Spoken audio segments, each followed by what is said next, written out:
పవన్ కళ్యాణ్ ఈ పేరు వింటేనే జనాల్లో ఓ అలజడి. ఇందులోనే ఉంది అసలైన పవర్. ఈ పదం చెవిన పడితే చాలు రోమాలు నిక్కబొడుస్తూ ఉప్పొంగే ఉత్సాహం. ఆయన తెర మీద కనిపిస్తే అభిమానులకు పూనకాలు.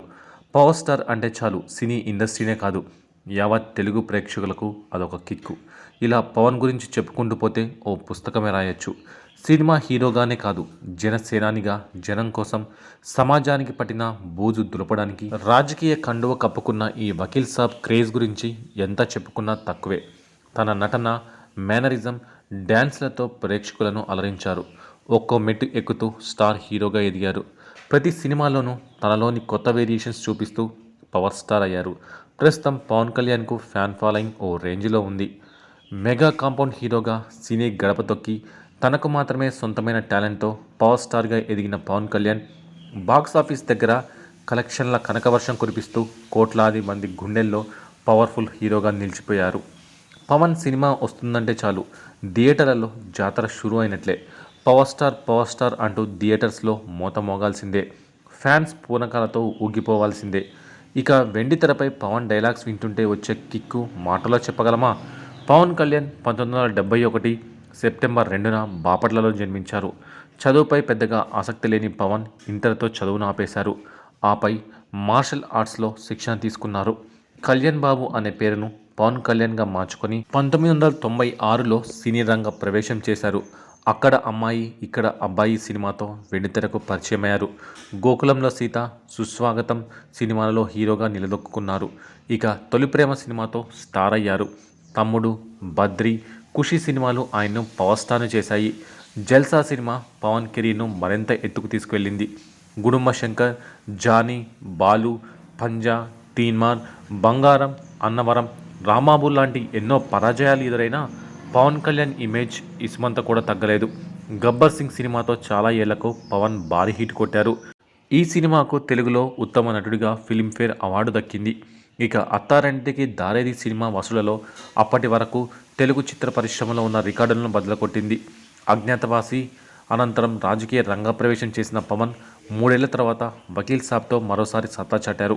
ఆ తర్వాత వచ్చిన భీమ్లా నాయక్ నిరాశపరిచినా ఇప్పుడు చేస్తున్న సినిమాలపై భారీ అంచనాలు పెట్టుకున్నారు పవన్ కళ్యాణ్ అభిమానులు. ఇక పవన్ కళ్యాణ్ హీరోగానే కాదు, నిర్మాతగాను వ్యవహరించారు. Anjana productions, Pawan Kalyan creative works బ్యానర్లపై సినిమాలు చేశారు. ముగ్గురు మునగాళ్ళు, సర్దార్, గబ్బర్ సింగ్ సినిమాలకు ఆయన నిర్మాతగా వ్యవహరించారు.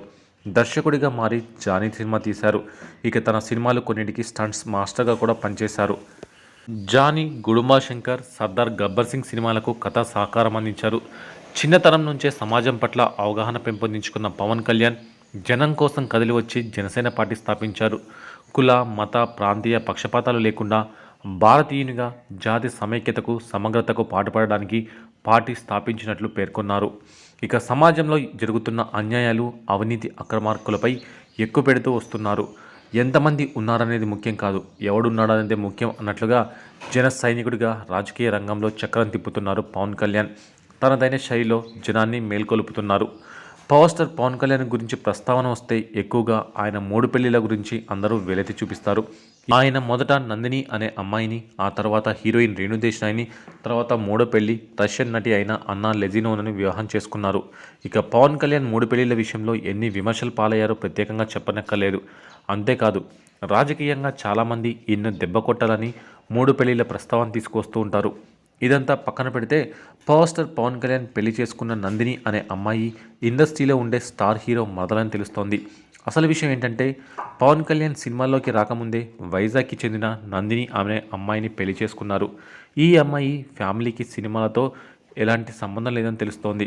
కానీ ఈ అమ్మాయికి ఇండస్ట్రీలో ఉండే ఓ స్టార్ హీరో ఫ్యామిలీతో దూరపు సంబంధం ఉందట.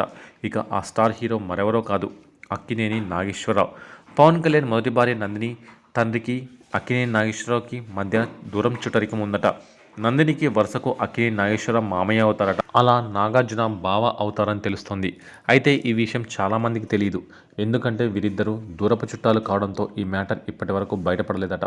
ఇక పవన్ కళ్యాణ్ని నందిని పెళ్లి చేసుకున్న సమయంలో ఏఎన్ఆర్ కూడా చాలా సంబరపడిపోయి మంచి పని చేశావు అని పవన్ కళ్యాణ్ని మెచ్చుకున్నారట. కానీ అదే కొద్ది రోజులకి వీరిద్దరి మధ్య మనస్పర్ధలు వచ్చి విడాకులు తీసుకోబోతున్నారు అనే వార్త తెలియగానే ఇంటికి వెళ్ళి మరీ పవన్ కళ్యాణ్ని బతిమిలాడారట. అంతేకాదు నందినిని కూడా కన్విన్స్ చేసినప్పటికీ ఆమె కన్విన్స్ కాకపోయేసరికి ఏఎన్ఆర్ సైలెంట్ అయిపోయారట. ఇక పవన్ కళ్యాణ్ నందిని వివాహం చాలా ఘనంగా జరిగింది. వీరి పెళ్లి జరిగే సమయానికి పవన్ కళ్యాణ్ ఇంకా సినిమాల్లోకి రాలేదు. పవన్ కళ్యాణ్ పెళ్లి చేసుకున్న తర్వాత మొదటగా విడుదలైన సినిమా గోకులంలో సీత. ఈ సినిమా బాగా విజయం సాధించింది. ఆ తర్వాత అక్కడ అమ్మాయి ఇక్కడ అబ్బాయి సినిమా విడుదలైంది. సినిమా కెరీర్ బాగానే సాగుతూ వచ్చింది. మరోవైపు నందిని పవన్ కళ్యాణ్లు కూడా కొంతకాలం వరకు బాగానే ఉన్నారు. కానీ ఆ తర్వాత వారిద్దరి మధ్య మనస్పర్ధలు వచ్చాయి. దీంతో తనకి విడాకులు కావాలి అంటూ 1999లోనే పవన్ కళ్యాణ్ కోర్టుకు వెళ్లారు. కానీ నందిని ఒప్పుకోలేదు. విడాకులు ఇవ్వడానికి తాను సిద్ధంగా లేదని చెప్పారు. దీంతో పవన్ సినిమాలతో బిజీ అయ్యారు. పూరి డైరెక్షన్లో వచ్చిన బద్రీ సినిమాలో హీరోయిన్గా రేణుదేశాయ్ నటించారు. ఈ టైంలో వీరి బంధం బలపడడంతో ఇద్దరూ కలిసి సహజీవనం చేశారు. దీంతో కోపం తెచ్చుకున్న నందిని తాను విడాకులు ఇవ్వకుండానే పవన్ మరొకరిని పెళ్లి చేసుకున్నారంటూ పోలీస్ స్టేషన్లో కేసు పెట్టారు. అయితే పవన్ తాను పెళ్లి చేసుకోలేదని సహజీవనం మాత్రమే చేశానని చెప్పడంతో ఈ కేసు కొట్టేశారు.